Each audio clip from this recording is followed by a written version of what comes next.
what's up, and welcome back to my channel. Now today I'm going to be giving a review for the film Teenage Mutant Ninja Turtles Mutant Mayhem. Now this is directed by Jeff Rowe and it is produced by Seth Rogen, Evan Goldberg, James Weaver, and so on. Now this is a computer animated superhero film, and it's yet another reboot of the Teenage Mutant Ninja Turtles film franchise. Because in this particular film, the Turtles, you can even tell what their age is. It gets a lot of origin stuff going on it. You get to see how Splinter had found the Turtles and all that kind of stuff.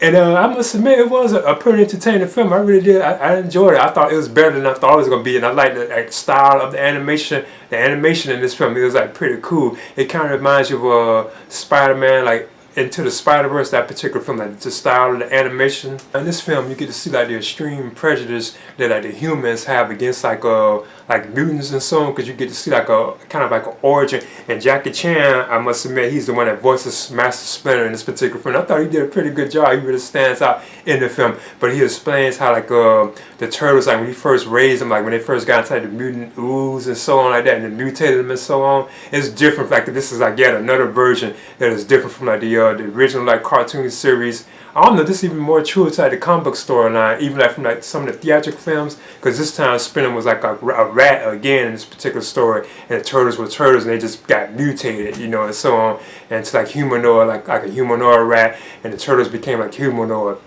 But he explains how when he tried to take them up inside the city, New York City, up from underneath the sewers, how the humans were all against them, against the mutants, and how they looked and so on. So he didn't want the Turtles going up there at all. He thought humans were evil and bad and so on, and just you couldn't really like them and anything like that.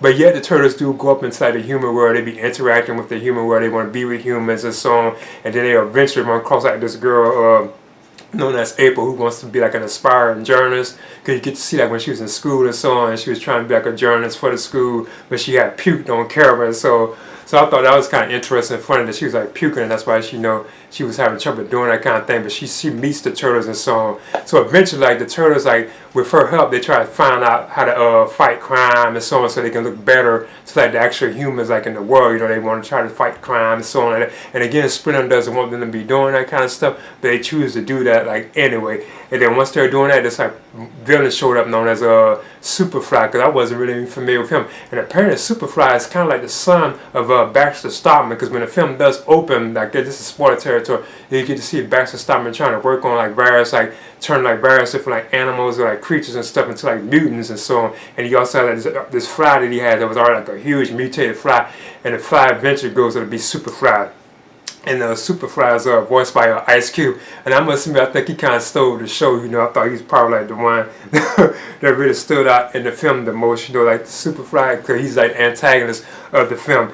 Now, I want to touch on all the various different Turtles, but you have Nicholas Cantu as the voice of Leonardo. You have Bradley Noon as the voice of Raphael, Shannon Brown Jr. as the voice of Michelangelo, and you have McKay Abbey as the voice of Donatello. And Donatello was a boy, and he wasn't a girl. I don't know why I was stating, because he kind of sounded like a female, but he really is a boy in this particular film.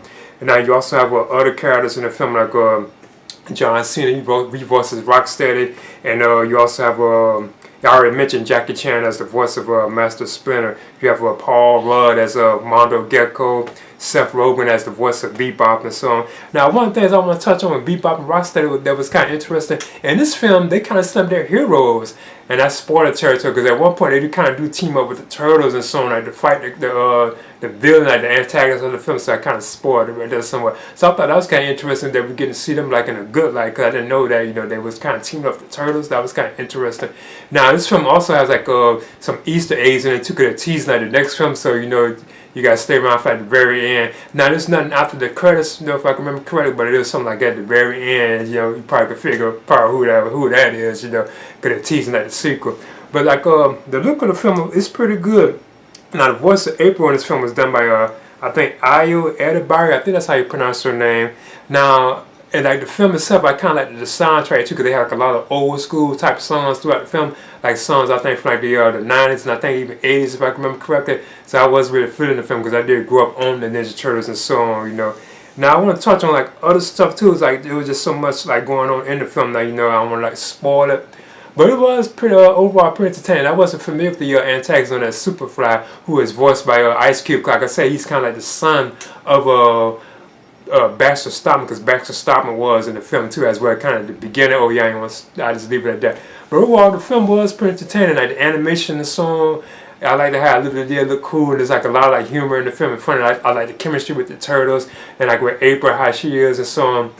I thought it was kind of odd that we have an African American April in there, but I know, I guess anything goes, you know. But in Teenage Mutant Ninja Turtles Mutant Mayhem, it has some good action scenes, like a lot of humor in it and so on. I like the look of the characters, like the updated looks of like Bebop and Rocksteady and so on and everything. But I'm gonna give this a B-. So I would definitely recommend it for fans of Teenage Mutant Ninja Turtles. And I thought that Ice Cube really stood out as Superfly, the voice of him, and Jackie Chan as the voice as Master Splinter. I thought both of them two really stood out in the film. Like their voice performances, I thought they were pretty cool. So I'm giving this a B-. Please leave a comment and subscribe too as well.